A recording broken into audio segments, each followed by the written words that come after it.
अमीर ननद की गरीब भाभी। रीना एक मध्यम परिवार की लड़की थी, लेकिन उसकी भाभी शिवानी एक बड़े घर की बेटी। शिवानी की शादी अभिषेक से लव मैरिज थी। अरे भाभी, ये कितना अच्छा सूट पहना है आपने। काश ऐसा मैं भी पहन पाती। अरे क्यों नहीं रीना, वैसे भी तुम्हारा और मेरा नाम तो एक ही है, जब मन करे पहन लेना। भाभी, आपको आपके पापा ने कितने अच्छे कपड़े गहने दिए हैं। मैं उनकी इकलौती बेटी जो हूँ।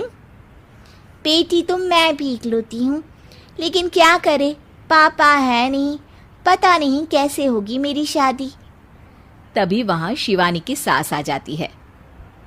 अरे क्यों नहीं करेगा भाई तेरी शादी धूमधाम से, आखिर जिम्मेदारी है तो उसकी। और वो दिन भी आ जाता है जब रीना की शादी तय हो जाती है। अभिषेक, क्या हुआ? आप इतने परेशान तो कभी नहीं दिखे, कोई बात है तो बताइए मुझे। अरे शिवानी, वैसे तो शादी का सारा इंतजाम हो गया है, लेकिन गहनों का रेट तो आसमान छू रहा है। कैसे क्या करूं, कुछ समझ में ही नहीं आ रहा। थोड़ी देर में शिवानी अपने पूरे गहने अभिषेक के सामने रख देती है। ये लीजिए, गहनों का इंतजाम भी हो गया। अरे नहीं नहीं शिवानी, मैं ये गहने किसी हालत में भी नहीं ले सकता। ये तुम्हारे पिता ने तुम्हें दिया था, और तुम हो कि। तभी वहां सास आ जाती है। अरे तो क्या हुआ, इसकी तो हो गई ना शादी, अब किसे दिखाने हैं इसने गहने। सास गहनों का डिब्बा शिवानी के हाथ से लेकर वहां से चली जाती है। रीना की शादी धूमधाम से होती है और अब वो बड़े घर की बहू बन जाती है। वहीं रीना की शादी के बाद शिवानी और अभिषेक उसकी शादी के कर्जों से डूब जाते हैं। मैं सोच रही हूँ नौकरी करनी शुरू कर दूँ, वैसे भी पढ़ी लिखी हूँ, आपकी थोड़ी मदद भी हो जाएगी। वैसे शिवानी, कुछ दिन कर लो तो अच्छा ही होगा, क्योंकि ज़रूरत भी है। अब शिवानी भी नौकरी करने लगती है और घर खर्चे में अभिषेक का हाथ बटाती है। एक दिन शिवानी, रीना का फोन आया था, कह रही थी कि आने वाले त्योहार में उसके ससुराल जाना है। ठीक है माँ। अरे ठीक तो है, लेकिन एक काम कर लेना, उसके सास ससुर से लेकर पूरे खानदान के कपड़े मिठाइयाँ सब ले आना, और हो सके तो रीना के लिए छोटे से कान में पहनने के बूंदे भी। और क्या है ना, शादी में उसे सारी बड़ी बड़ी कान की ज्वेलरी दी थी, घर में पहनने के लिए तो उसके पास कुछ भी नहीं है।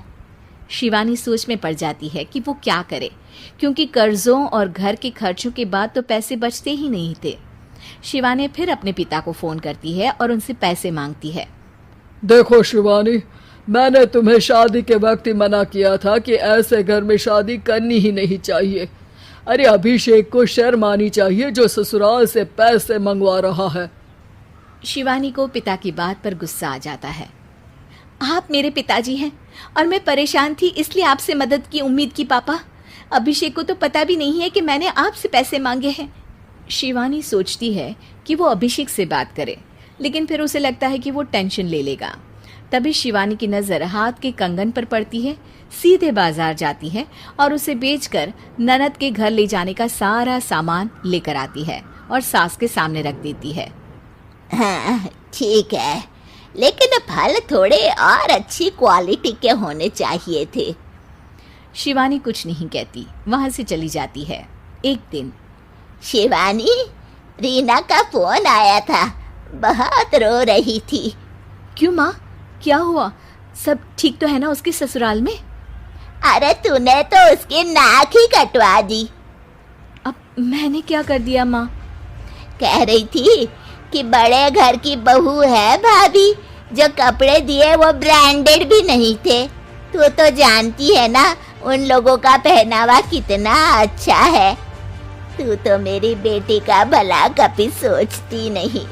हाय भगवान, अरे बड़े घर की बहू है, इसी बात की जलन है ना तुझे, लेकिन याद रख मेरी बेटी का सोचने के लिए भगवान है, तुम लोग कभी उसका बुरा नहीं कर पाओगे।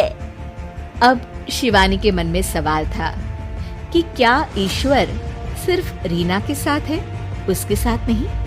लेकिन उसे सुकून था कि वो अभिषेक के साथ उसकी जिम्मेदारियों को निभाने में बराबरी की हकदार है। शिवानी वहां से चली जाती है। वो सास से कुछ नहीं कहती, क्योंकि अमीर घर की बहू बनकर रीना को भले ही सुकून ना हो, लेकिन गरीब घर की बहू बनकर शिवानी खुश है, क्योंकि खुशी पैसों से नहीं परिस्थितियों पर निर्भर करती है।